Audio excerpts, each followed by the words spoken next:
प्रभु यीशु मसीह के पवित्र नाम में आप सबको जय मसीह की। खुदावंद का धन्यवाद करता हूँ कि उसने हमें एक और मौका दिया है कि हम उसकी आराधना, उसकी स्तुति, उसकी प्रशंसा करें। मैं आप लोगों से ये निवेदन करना चाहूँगा कि अगर आप कहीं भी हैं तो आप प्लीज़ आप हमारे प्रोग्राम के साथ जुड़े, इस प्रोग्राम को लाइक करें, शेयर करें। आज जो है खुदावंद बहुत ही अद्भुत तरीके से काम करने वाला है, क्योंकि हमारा अनुग्रह परमेश्वर जो है वो जीवितों का परमेश्वर है और वो अपने लोगों की प्रार्थना को सुनता है और उनका वो जवाब भी देता है। तो आज जो परमेश्वर है आपकी प्रार्थना को सुनने वाला है। तो आइए हम अपने इस प्रोग्राम को शुरू करते हैं और इस प्रोग्राम को खुदावंत के इस वचन के द्वारा जो भाई राजू रंगीला ने अपने गीतों के द्वारा हमारे तक पहुंचाया है, मैं पूरा यकीन करता हूं कि आप इन प्रोग्रामों को जब सुनते हैं, इन प्रोग्रामों को जब आप देखते हैं तो आप लोग जो है वो आशीष पाते हैं। तो इसलिए इन प्रोग्रामों को आप शेयर करें, जिससे कि आप सब लोग आगे बढ़ते चले जाए। तो आइए हम इस बहुत ही महत्वपूर्ण जो गीत है उसको सुने। Here you go।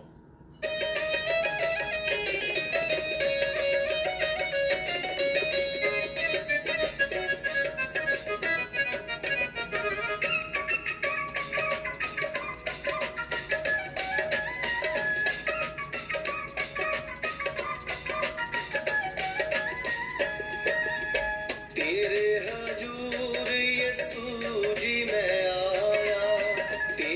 हजूर यीशु जी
दिल विच तू चानण इस दुनिया दा दिल विच चानण ला खोलदा बूहा दिल दा मेरे दिल विच तू चानण इस दुनिया दा दिल विच चानण ला बच जाए मेरी जान हालेलुया तेरे हजूर यीशु जी मैं आया तेरे हजूर यीशु जी मैं आया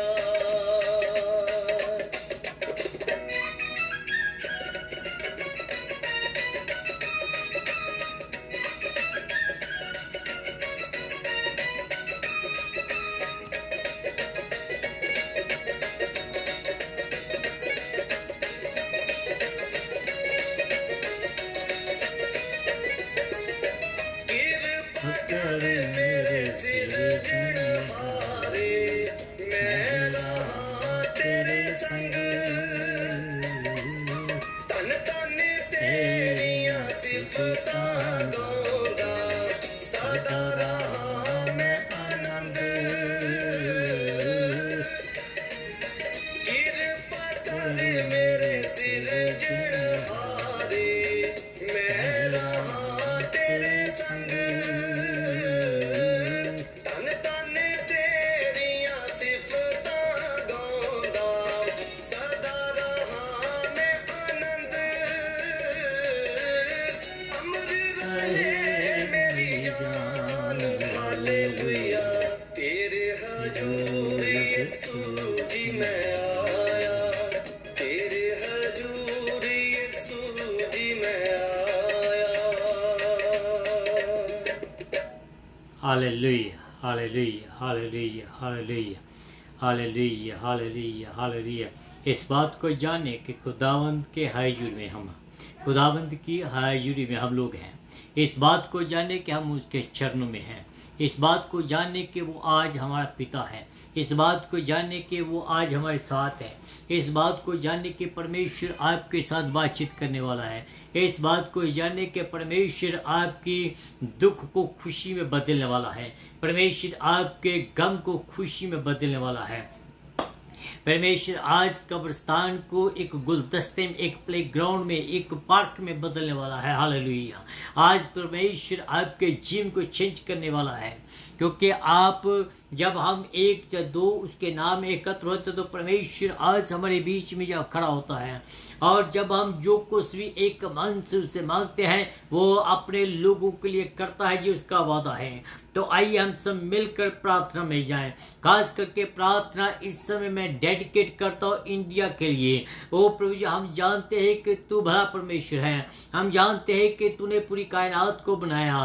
तो जो खुदावन तू जो अमेरिका का परमेश्वर है, जो तू इसराइल का परमेश्वर है, वैसे ही तू इंडिया का भी परमेश्वर है।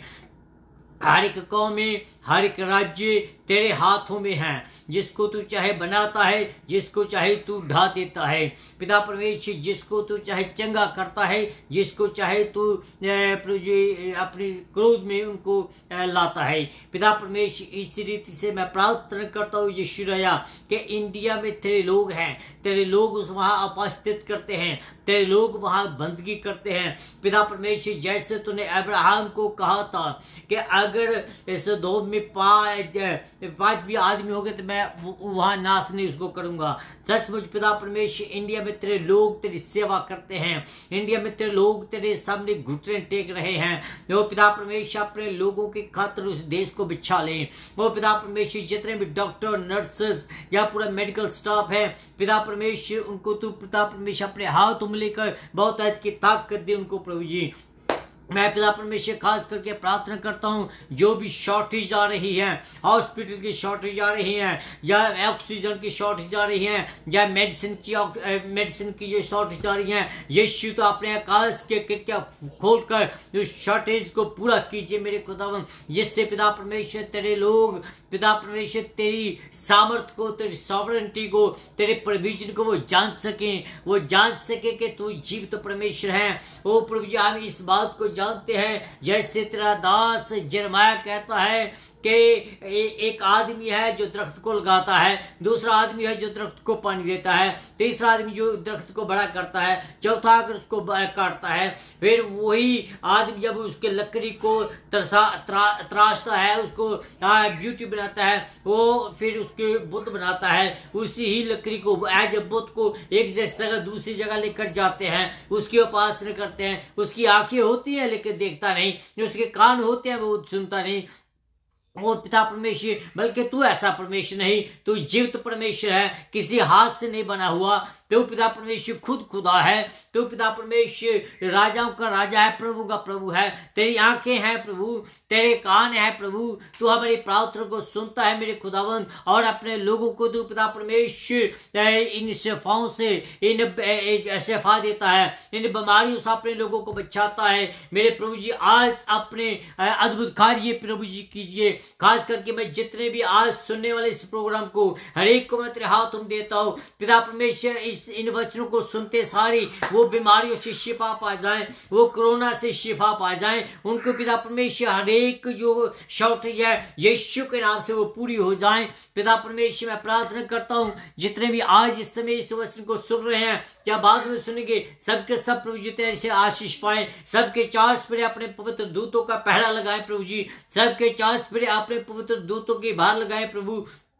जिससे कि प्रभु जी किसी को भी कोई नुकसान ना हो, बल्कि हर एक रूह को, खास करके जो तेरे पर विश्वास रखते हैं उनके प्रभु जी खास प्रोटेक्शन रखिए। खास करके प्रार्थना करते हैं तेरे दासों के लिए, अपने दासों को संभाल, अपने दासों को पिता परमेश्वर बहुतायत से इस्तेमाल कीजिए। अपने दासों के द्वारा जो तेरे वचन फैलाए जाते हैं उनके कलीसियाओं को तेरे हाथों में देता हूँ। कलीसिया के एक एक मेंबर को तो अपने हाथों में लीजिए, ताकि प्रभु जी कलीसिया जो है तेरे हाथों में सुरक्षित रहे और इस महामारी से पिता परमेश्वर बच जाए। जैसे प्रभु जी तूने इस्राएल को मिस्र के बीच में सुरक्षित रखा था, वैसे ही पिता परमेश्वर आज अपने लोगों को प्रभु जी इस कोरोना महामारी से पिता परमेश्वर सुरक्षित रखिए, जिससे प्रभु जी तेरे लोग जाने कि तू भला परमेश्वर है, तू जीवित परमेश्वर है। मेरे खुदावन आज के इस प्रोग्राम को मैं तेरे हाथों में देता हूँ, बड़ी कुल से इस्तेमाल कीजिए और प्रभु जी जितने भी सुने बहुत की आशीष पाए। मैं अपने आप को तेरे हाथों में देता हूँ, मेरे ऊपर अनुग्रह कीजिए प्रभु, मुझे अपनी महिमा के लिए इस्तेमाल करें। एक एक शब्द जो मेरे मुख से निकले प्रभु जी तेरी ओर से हो और पवित्र आत्मा के द्वारा प्रेरित किया हुआ हो, क्योंकि हम जानते हैं कि जो तेरी ओर से आता है कोई भी वचन वो खाली वापस नहीं जाता बल्कि फल देकर जाता है। कि आज तेरे लोग आज फल पाए, आज तेरे लोग पिता परमेश्वर तेरी आशीष पाए, जिससे तेरे नाम को महिमा मिले। तू भला परमेश्वर, स्तुति के योग्य परमेश्वर है। प्रार्थना को सुना इसलिए धन्यवाद करता हूँ, यीशु मसीह के नाम से मांगता हूँ, आमीन एंड आमीन। Hallelujah hallelujah. सभी आप मिलकर कहें हालेलुया हालेलुया। मेरे खुदा तेरा धन्यवाद हो, यीशु तेरा धन्यवाद हो, मेरे परमेश्वर तेरा धन्यवाद हो। तू राजाओं का राजा है, प्रभु का प्रभु है, इसलिए तेरा धन्यवाद करते हैं। आज के दिन के लिए हम उसका धन्यवाद करें, क्योंकि आज वो हमारे मध्य है, आज वो हमारी प्रार्थना को सुनने वाला खुदा है। सभी इसलिए हम उसके नाम की हम सुना करें, उसको नाम को धन्य कहें।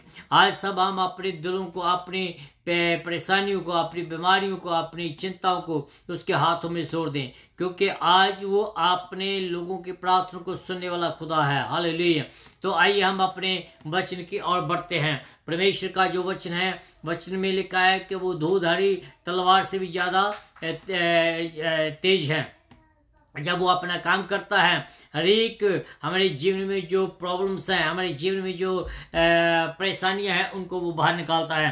तो आइए हम अपने वचन की ओर बढ़ते हैं। आज का जो वचन है वो हमें इफिसियों की किताब में मिलेगा और वो हमें मिलेगा 13 से लेकर 18 तक। लेकिन मैं आपसे निवेदन करता हूं कि आप लोग द लिविंग वाटर प्रोग्राम्स को सुन रहे हैं जो पास्टर यूनुस जो है वो आपके सामने लाता है। मैं आपसे निवेदन करता हूँ कि इस प्रोग्राम को आप शेयर करें, इस प्रोग्राम को आप लाइक करें, और इस प्रोग्राम के द्वारा अगर किसी ने कोई प्रार्थना का विषय है आपका, वो भी आप अपनी प्रार्थना का विषय हमें भेज सकते हैं ताकि हम मिलकर उसके लिए प्रार्थना कर सके। तो आइए हम अपने वचन की ओर बढ़ते हैं। मैं उन लोगों के लिए धन्यवाद करता हूँ जो लोग अभी मेरे साथ जुड़े हुए हैं। परमेश्वर आपको बहुत ऐत की बरकत दीजिए।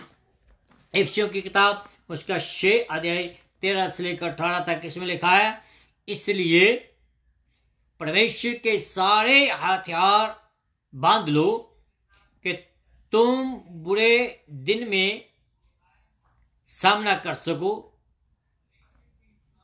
और सब कुछ पूरा करके स्थिर रह सको।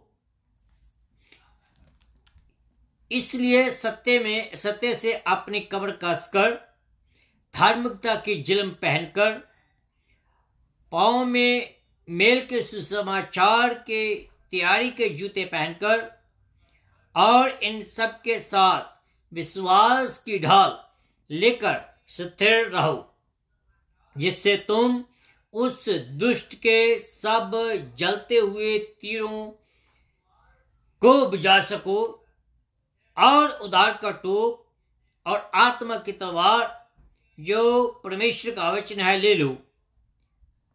हर समय और हर प्रकार से आत्मा में प्रार्थना और विनती करते रहो, और इसलिए जागते रहो कि सब पवित्र लोगों के लिए लगातार विनती किया करो। मेरे अजीजों, जहां हमें एक खुदा ने बात बताई है कि हम सबनों के लिए प्रार्थना करनी है, जहां भी आप हैं, कैसे भी हैं, कौन सी भी स्थिति में हैं, दैट डजंट मैटर, लेकिन आप इस बात को जाने कि आप खुदावंद की हजूरी में हैं।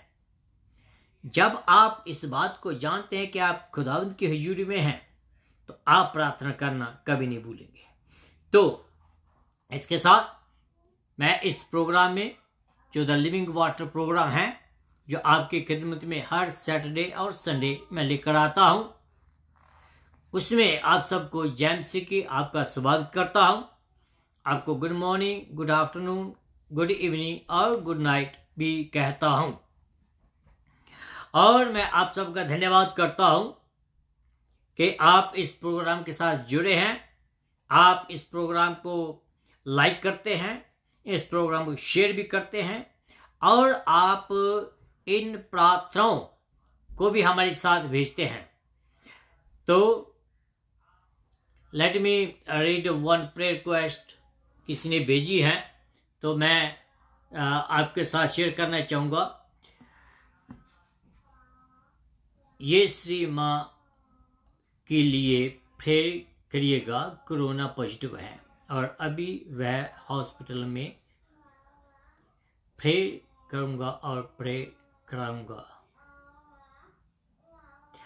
या यस श्योर, हम लोग यस श्री की माँ की प्रार्थना में उसके लिए हम प्रार्थना करेंगे। हमारा विश्वास है कि खुदा उसको ठीक करेगा। तो हम अपने प्रोग्राम की ओर बढ़ते हैं। हम लोग बात कर रहे थे कि हम लोग इफिसियों की किताब जो है उसकी स्टडी कर रहे हैं। इफिसियों की किताब की जब मैं आपको बताता हूँ कि हम स्टडी कर रहे हैं, वो इसलिए मैं बता रहा हूँ क्योंकि एक किताब जो है हम एक व्यक्तिगत रूप पर, हम एक परिवार के बीच में और हम कलीसियाओं के बीच में इस किताब को स्टडी कर सकते हैं। तो इसमें जो खास बात बताई गई है, जो अभी इन समय हम स्टडी कर रहे हैं, वो है परमेश्वर के शस्त्र वस्त्र। जब हम परमेश्वर के शस्त्र वस्त्र पहनते हैं तो हमें बहुत कुछ हमने अभी सीखा है इनके बारे में। हम मेरा ख्याल कि आखिरी जो उसका हथियार है उसकी ओर बढ़ते हैं। आज हम आखिरी हथियार की ओर बढ़ेंगे, जो है आत्मा की तलवार। आत्मा की तलवार के बारे में आज सीखेंगे। बहुत कुछ हमने इन हथियारों से सीखा है कि ये हथियार क्या क्या कर सकते हैं, ये हथियार क्यों जरूरी हैं, कौन इन हथियारों को पहन सकता है, इन हथियारों के फायदे क्या हैं, वो हम बहुत कवर कर चुके हैं। और आज हम सत्य की जो तलवार है उसके बारे में स्टडी करेंगे। पहले हमने सत्य की बेल्ट जो है वो खुदा के विश्वास की योग्यता पर खड़ी है। सत्य के बेल्ट के बारे में मैं बताता हूँ। फिर जो दूसरी बात हमने देखी थी, इससे हमें अपनी गवाही पर कायम रहने के बारे में बताया गया है। जो सत्य की बेल्ट है जो आदमी पहनता है, इट मीन्स कि वो अपनी सत्य की गवाही पर खड़ा रहता है, कामयाब रहता है और वो खुदावंत से विश्वासी योग्यता में रहता है, बना रहता है। फिर हमने देखा था धार्मिकता की जिल्म जो है, धार्मिकता की जिल्म जो वो हमारी पवित्रताई के जो जिंदगी है उसके बारे में बताता है कि हमें किस रीति से पवित्रताई में रहना है। जो फिर है मेल के जूते जो है वो हमारी जो नींव है वो यीशु मसीह में होनी चाहिए, उसके बारे में वो बताता है। फिर हमने देखा था विश्वास की ढाल। विश्वास की ढाल जो है वो एक सिंपल विश्वास, वो कोई डॉक्ट्रिन नहीं थी, वो एक सिंपल विश्वास है जो मैं और आप विश्वास करते हैं। ये ऐसा विश्वास जिससे कि जो रूहें बचती है, जिससे कि जो पापी है वो बच जाते हैं, जिससे बीमारियां जाती हैं। और सिंपल सा विश्वास, आम आदमी ये विश्वास ला सकता है।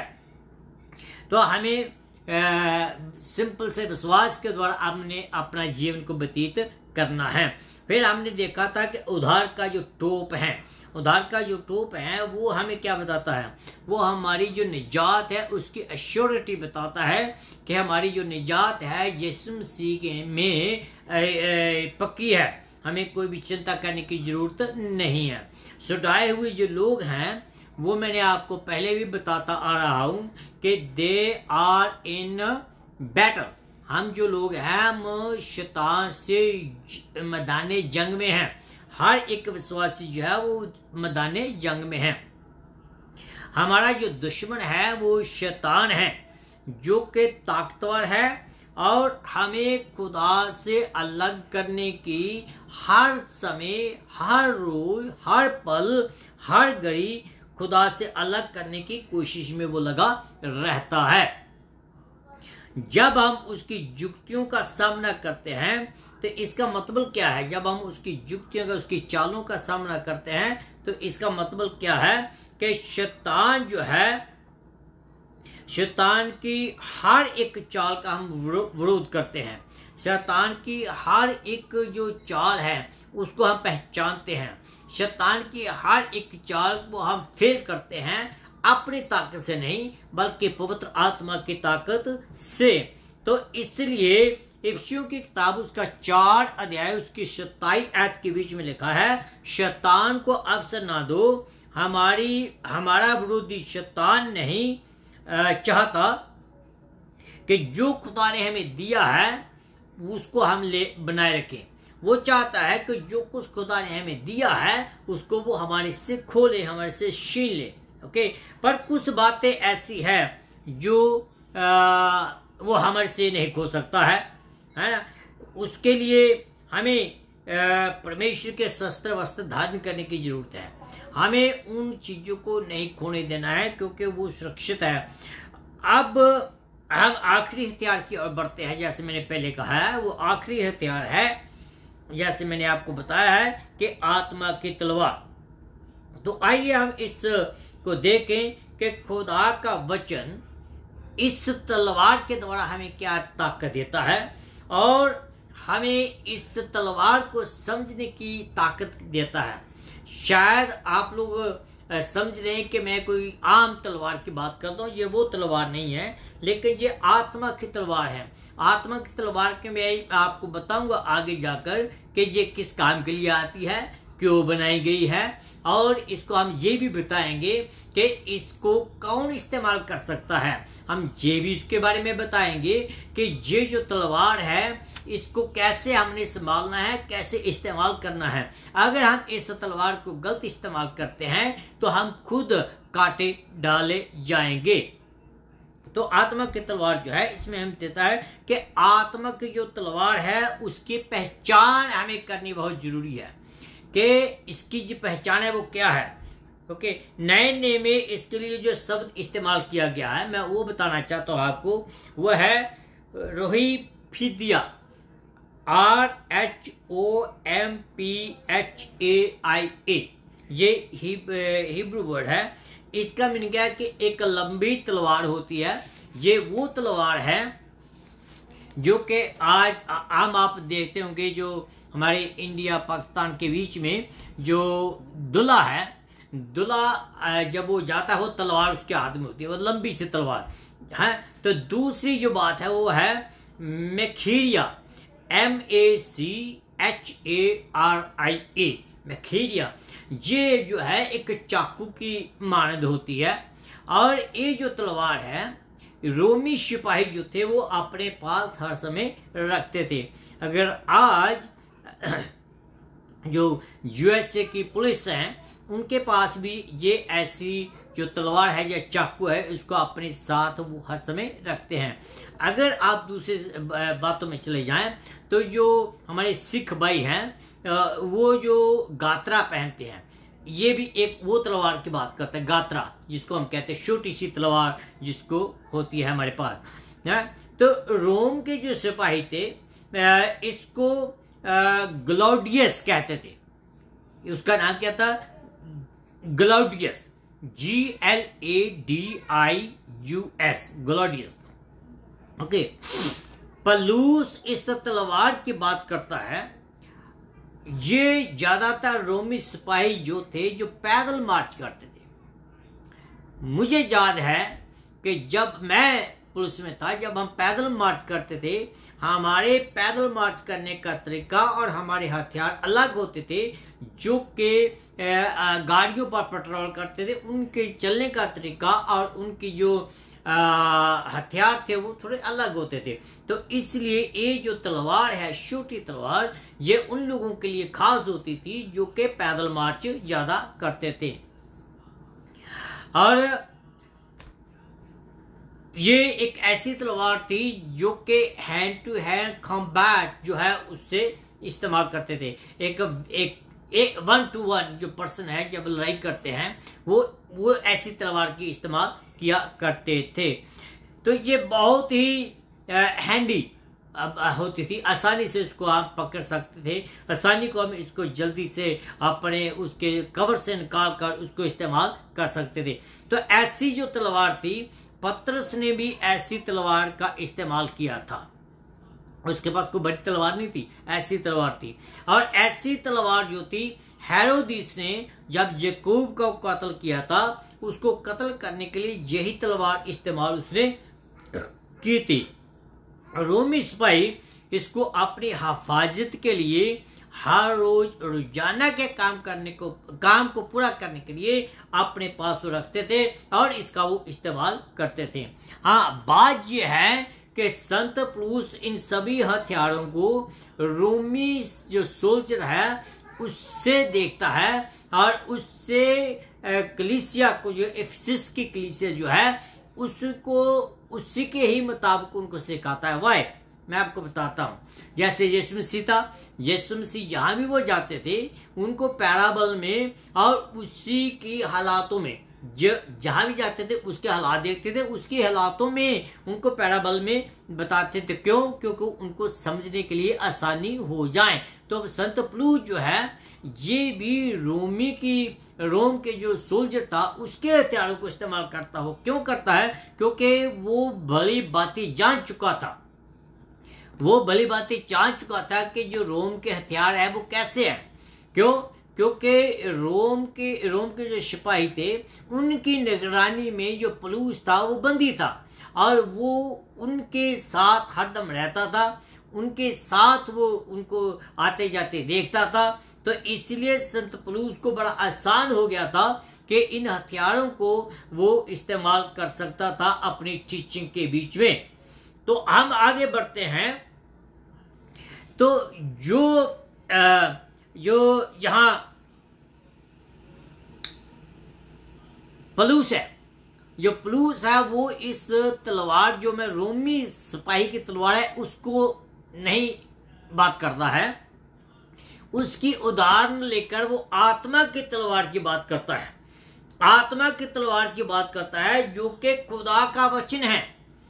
और इस खुदा के वचन को हमने कैसे इस्तेमाल करना है वो हम आगे जाकर बताएंगे।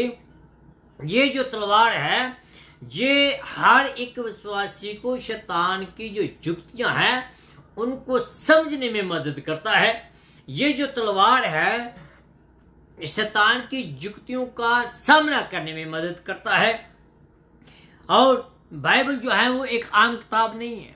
ये जो तलवार है एक वो आम किताब नहीं है, बल्कि एक को खास किताब है। ये आत्मिक किताब है जो पवित्र आत्मा के द्वारा हमें दी गई है। दूसरा पत्रस उसकी 1 अध्याय उसकी 21 आयत के बीच में लिखा है, क्योंकि कोई भी भविष्यवाणी मनुष्य की इच्छा से नहीं हुई, परंतु जो लोग पवित्र आत्मा की प्रेरणा के द्वारा परमेश्वर की ओर से बोलते थे। कोई भी आदमी जो है, इवन जो मैं अभी आपके साथ बोल रहा हूं, मैं अपनी ताकत से नहीं बोल सकता हूं, या जो आप सुन रहे हैं आप अपनी ताकत से नहीं सुन सकते हैं जब तक कि पवित्र आत्मा जो है आपके बीच में काम ना करे। तो आज जो बाइबल हमारे हाथ में है ये कोई ऑर्डिनरी किताब नहीं है, ये खुदा का वचन है।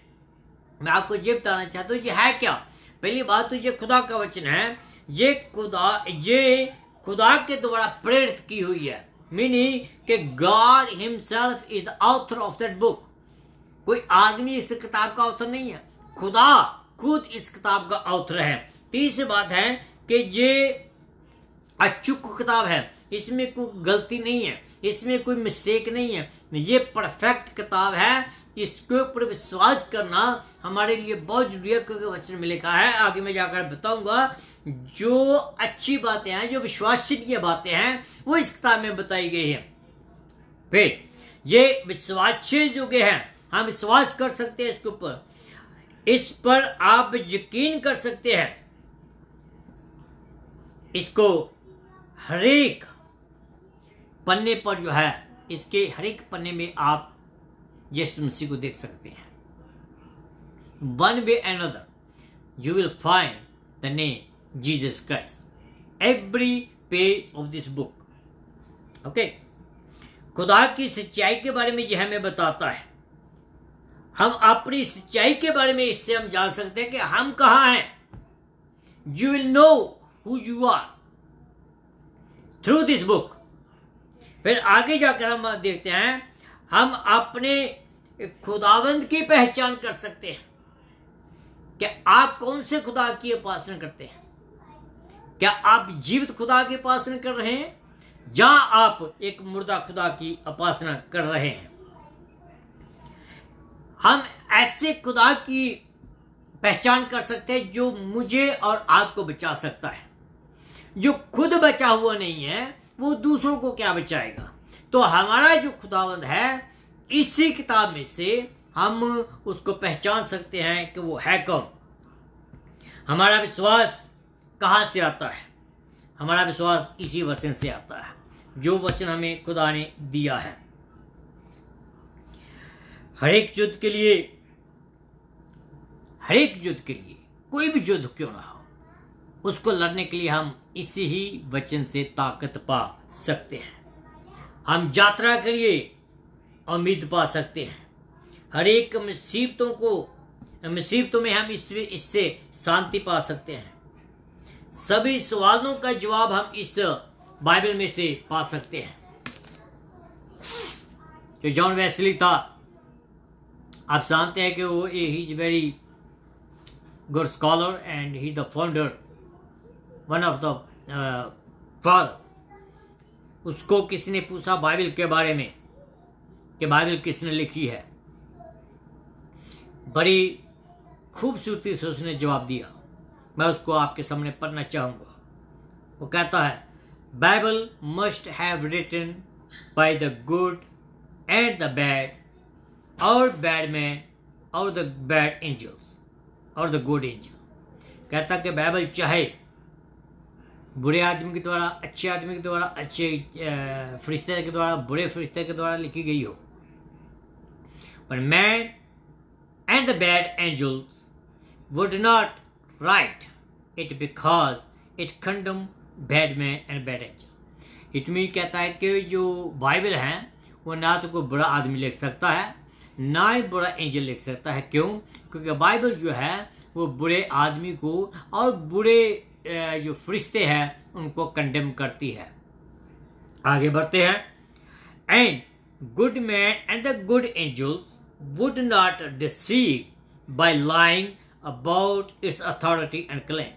अगर जो चंगा आदमी है या चंगा जो फरिश्ता है कहता है कि वो अपने आप को धोखा नहीं दे सकता है। क्यों? क्योंकि इसके अथॉरिटी को जानते हुए या इसके जो क्लेम है उसके बारे में। ओके,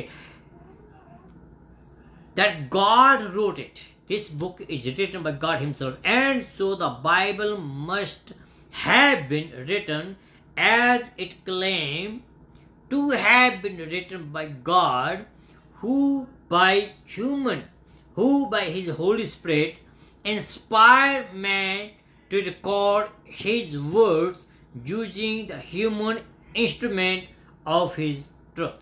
कहता है कि पवित्र आत्मा ने आदमियों को इस्तेमाल किया है कि वो अपनी सच्चाई को आदमियों का इस्तेमाल करते हुए इस किताब को लेके।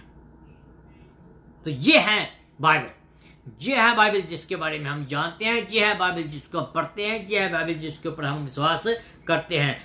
बाइबल ऐसी किताब है जिसको आप पढ़ सकते हैं, विश्वास कर सकते हैं, प्यार कर सकते हैं, शेयर कर सकते हैं, एंजॉय कर सकते हैं। You can live a good life through the Bible. तो आगे बढ़ते दूसरी बात जो है बाइबल के बारे में, इस जो तलवार है, तलवार की महत्ता क्या है? Why it is so important? देखिए, जैसे रोमी सिपाही के लिए जरूरी है वैसे ही ये जो बाइबल है हर एक विश्वासी के लिए बहुत ही जरूरी है। ये हमारे लिए एक मेन्यू है, हमारी गाइडलाइन है।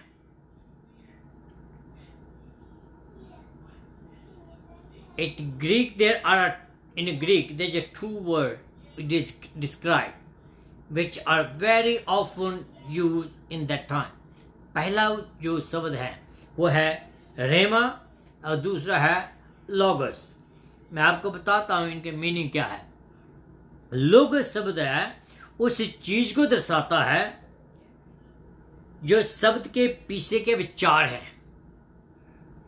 द वर्ड लोगोस खुदा के वचन की पूर्णता को, ये जो शब्द खुदा की संपूर्णता को बोलने के लिए इस्तेमाल किया जाता है। जो रेमा है ये शब्द के उच्चारण को संदर्भित करता है। जब वो परमेश्वर के वचन के लिए बोला जाता है, ये परमेश्वर के पूरे जो वचन के लिए नहीं बोला जाता है, ये परमेश्वर के पूरे वचन के लिए नहीं बोला जाता, ये छोटे शब्दों के लिए बोला जाता है। जो पौलुस है जहां इस शब्द का इस्तेमाल कर रहा है। 17वीं आयत जो हमने पढ़ी है, 17वीं आयत के बीच में इस शब्द का जो रेमा है, रेमा का इस्तेमाल करता है। वो जो पूरी बाइबल की बात नहीं करता, पर लेसन मेरे और आपके लिए ये है जहां कि हमें परमेश्वर के हथियार को इस्तेमाल करना है और कैसे करना है, और हमें उसको इस्तेमाल करना आना चाहिए। ये है हमारा लेसन। हमें पता होना चाहिए कि शैतान की कौन सी चाल के लिए कौन सा वचन हमें इस्तेमाल करना है। शैतान की हर एक एक्टिविटी के लिए हमने कौन सा इस्तेमाल वचन करना है, और हमें ये भी पता होना चाहिए कि ये हमारी शैतान के युक्तियों का सामना करने के लिए हमारी पूरी मदद करता है। आपको ये पूरा विश्वास होना चाहिए। मैं आपको एक उदाहरण देता हूं। जब मैं स्कूल में था, लेकिन मेरा जो विश्वास मसीह में था वो शुरू से था, तो क्या हुआ कि एक दिन जहां से मैं गुजर रहा था तो वहां एक आदमी जो होता है, जो मदारी करने वाले होते हैं, वो मदारी कर रहा था। तो मैंने क्या किया कि जब वो मदारी कर रहा था तो मैं वहां खड़ा होकर इब्रानी की जो दुआ, खुदा की दुआ है जो दुआए रुबानी, उसको मैंने पढ़ना शुरू कर दिया। तो जब मैं उसको पढ़ना शुरू किया तो क्या हुआ कि उसकी जो मदारी थी वो चलना बंद हो गई। It didn't work. Why? Because मुझे ये बताया गया था कि ये जो रुबानी दुआ है इस मदारी का पूरा तोड़ है। तो अगर आपको यकीन नहीं आता है मेरी बातों का, तो कभी भी अगर आप मदारी को देख रहे होंगे या सुन रहे होंगे तो वहाँ आप रुबानी दुआ शुरू कर दीजिएगा। अगर उसकी मदारी जो है वो चल जाए तो मेरे पास आ जाना, उसकी मदारी चलेगी नहीं। तो हमें ये पता होना चाहिए कि शैतान के कौन सी युक्त के लिए, कि शैतान की कौन सी चाल के लिए हमें कौन सा वचन पढ़ना है।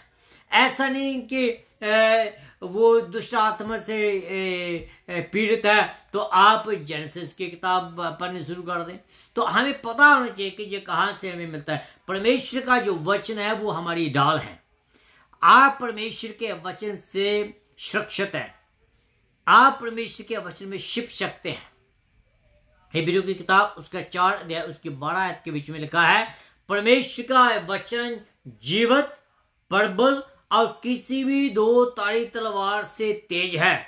यह प्राण और आत्मा, जोड़ों और गुद्दों दोनों को आर पार भेदता है और मन के विचार और भावनाओं को परखता है।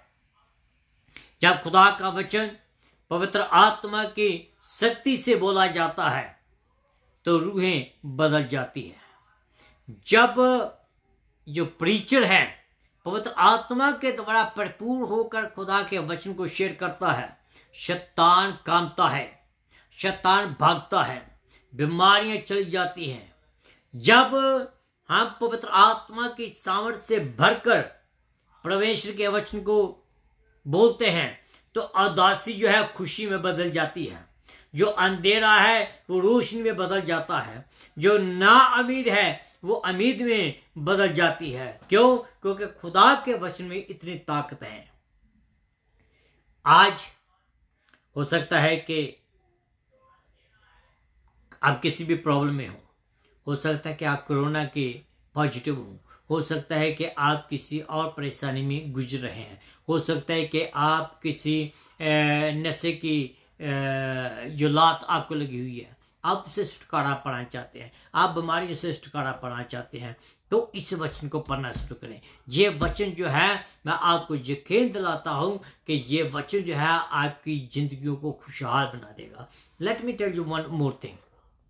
लेट वी सी, आपने बाइबल पढ़ने शुरू कर दी, लेट वी सी कि आपको वो जो बीमारी है, जो परेशानी है, इस समय इस संसार में आप छुटकारा उससे नहीं पा सकते, लेकिन इसके बाद जो है आपको हमेशा हमेशा के लिए छुटकारा मिलेगा। अगर आपने इस वचन को पढ़ना नहीं चाहा, अगर आपको इस वचन को नहीं पढ़ा, तो आपके हमेशा की जो जीवन है, इस जीवन के बाद वो शैतान के साथ हमेशा के नरक में, और इस दुनिया के दुखों से कहीं बढ़कर दुख जो है आपके ऊपर आ पड़ेंगे। इस दुनिया के दुख तो कम नहीं है, बहुत कम है, लेकिन जो इस दुनिया के बाद जो दुख आने वाले हैं, अगर आप यीशु मसीह को कबूल नहीं करते हैं तो उसका अंदाजा भी आप नहीं लगा सकते हैं। आज हमारी कलीसियों में प्रॉब्लम क्या है कि वो खुदा के वचन को जानते ही नहीं है। जब शैतान हमारे ऊपर अटैक करता है तो हमें पता ही नहीं चलता है कि उसका सामना हम कैसे करें। आज विश्वासी क्यों पीछे हटते हैं? क्योंकि विश्वासी को दुश्मन की चाल का पता नहीं चलता है, विश्वासी को दुश्मन के चाल का सामने करना नहीं आता है कि कैसे उसका सामना करना है। हमें पता होना चाहिए कि कौन सा हथियार कहाँ लिखा हुआ है, कौन सा हथियार बाइबल में कहाँ है। बाइबल जो है खुदा का वचन है, इसमें से हम यीशु मसीह के बारे में जान सकते हैं, इसमें से हम निजात के बारे में जान सकते हैं, इसमें से हम पाप के बारे में जान सकते हैं, इसमें से हम स्वर्ग के बारे में जान सकते हैं, इसमें हम नरक के बारे में जान सकते हैं, इसमें हम अपनी सच्चाई के बारे में जान सकते हैं। अगर हम ऐसा नहीं करेंगे तो नहीं तो शैतान जो है वो हमें हरा देगा। शैतान बड़ी आसानी से हमें हरा देगा, बड़ी आसानी से हमें वो अपने कब्जे में ले लेगा। अगर हमको इस वचन को हमने पढ़ना शुरू कर दिया तो शैतान को मुश्किल क्या नामुमकिन है कि वो आपको हरा सके। अगर आप के पास बाइबल है जिसका लिखने वाला खुदा खुद है, खुश हो इस बात के लिए कि आपके पास बाइबल है। इसको सीखें, इसको पढ़ें, इसको प्यार करें। जैसे जबूर लिखने वाला कहता है 111 उसकी 119 अध्याय उसकी 11 आयत में कहता, तेरे वचनों को मैंने अपने हृदय में संचित कर लिया है कि तेरे विरुद्ध पाप ना करूं। वचन को अपना डेली ब्रेड बनाएं, रूटीन बनाएं। अपने कैलेंडर में जब आप किसी डॉक्टर के अपॉइंटमेंट के लिए जाते हैं तो कैलेंडर में लिख लेते हैं ना, वैसे ये बात भी आप कैलेंडर में लिखें। अगर आप ऐसा करते हैं तो जब शैतान आपके विरुद्ध में आता है तो आपको उसका सामना कर सकते हैं। आपको पता है कि कौन सा शब्द आपने इस्तेमाल करना है। किसी ने कहा कि शब्द राज्यों के द्वारा, हाकिमों के द्वारा, प्रिंसेस के द्वारा, सूरवीरों के द्वारा और मशेरों के द्वारा, जिसका पालन पोषण मिस्र में हुआ उसके द्वारा, जो रब्बी के द्वारा ट्रेन किए गए, जो जंगलों में रहकर, जो चरवाहे के द्वारा, टैक्स कलेक्टर के द्वारा, अमीर गरीब आदमी के द्वारा, प्रचार के द्वारा, न्याय के द्वारा लिखा गया। इसके हरेक शब्द को लिखने वाला और कोई नहीं बल्कि खुदा ने इनको, मशेरों को, चरवाहों को और जंगलों में प्रीच करने वाले को, मूसा जैसे की बात करता हूँ, रबाई जो है उनको, प्रॉफिट्स को, इन सब को खुदा ने इस्तेमाल किया। पर लिखाने वाला कौन था? यीशु मसीह। लिखाने वाला कौन था? खुदा खुद था। उम्मीद करता हूँ कि आपने परमेश्वर के शस्त्र वस्त्र जितने भी हमने पढ़े हैं उनको आपने ग्रहण किया होगा, पहन लिया होगा। जब आपने इन शस्त्र वस्त्रों को पहना है तो मैं आपको यकीन से कहता हूं कि बीमारियां चली जाएंगी, परेशानियां दूर हो जाएंगी, कोरोना आपसे भागेगा। मेरे जीजो, मैं आपसे निवेदन करता हूं कि जब मैं प्रार्थना में जाऊंगा तो आप भी अपने मेरे साथ प्रार्थना में बने रहिएगा।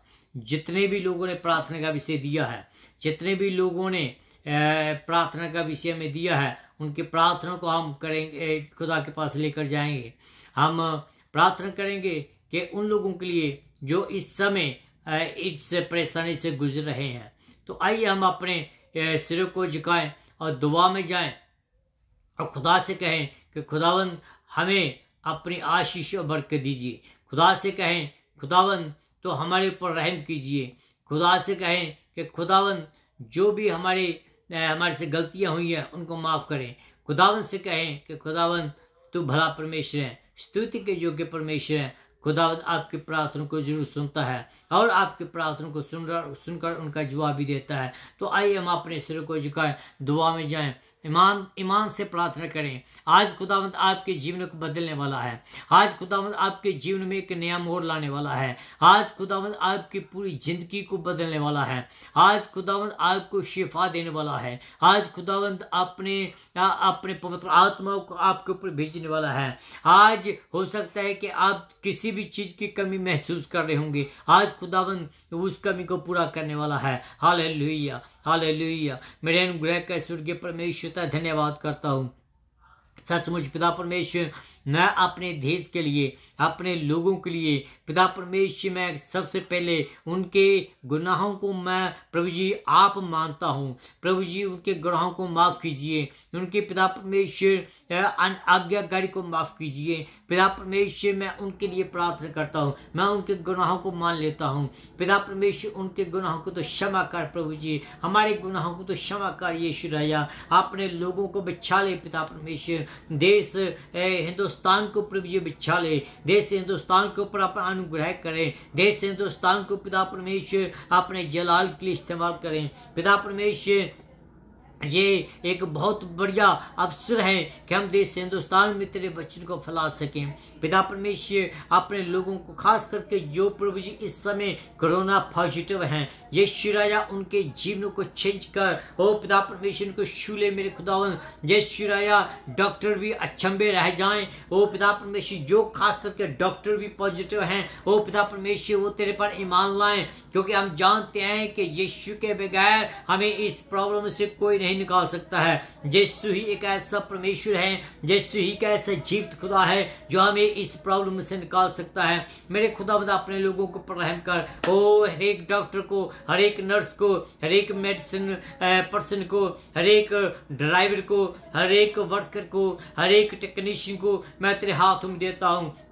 यीशु राजा जब वो तेरे लोगों के लिए ट्रीट करते हैं लोगों को, वो पिता परमेश्वर को संभाल के रख। उसके साथ साथ प्रभु जी उनके परिवारों को भी बहुत अधिक बरकत दीजिए, उनके परिवारों को संभाले पिता परमेश्वर। मेरे खुदावन आज होने दीजिए कि आज कोई भी हॉस्पिटल में कोरोना पॉजिटिव ना पाया जाए। पिता परमेश्वर तो बहुत कुछ कर सकता है, यह हमारा विश्वास है। जितने भी तेरे वचन में लिखा है, जितनों ने भी तेरी और देखा उनके मुंह कभी काला ना हुए, बल्कि पिता परमेश्वर तो तेरे वचन में लिखा है कि तेरा हाथ छोटा नहीं हो गया है कि तू हमें शिफा ना दे सके, तेरा हाथ इतना छोटा नहीं हो गया है कि तू हमें मुसीबत से बाहर ना निकाल सके। आज पिता परमेश्वर अपने लोगों के ऊपर रहम कीजिए, अपने लोगों को बिछाए पिता परमेश्वर, जिससे तेरे नाम को महिमा मिले। तो भला परमेश्वर है, स्तुति के योग्य परमेश्वर है, सारा इज्जत और जलाल मैं तेरे नाम को देता हूँ। प्रार्थना को सुना इसलिए धन्यवाद हो, यीशु मसीह के नाम से मांगता हूँ, आमीन एंड आमीन आमीन। Hallelujah hallelujah. मेरे जीजो, मैं आप सबका धन्यवाद करता हूं कि आप लोगों ने हमारे इस प्रोग्राम को सुना और इस प्रोग्राम को लाइक किया।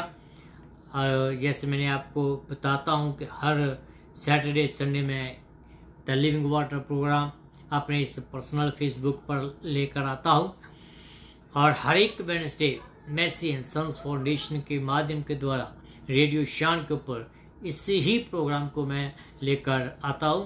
तो प्लीज़ आप इस प्रोग्राम को लाइक करिएगा, इस प्रोग्राम को शेयर करिएगा, और परमेश्वर आपको बहुत अधिक बरकत दे। फिर मिलेंगे next time. God bless you.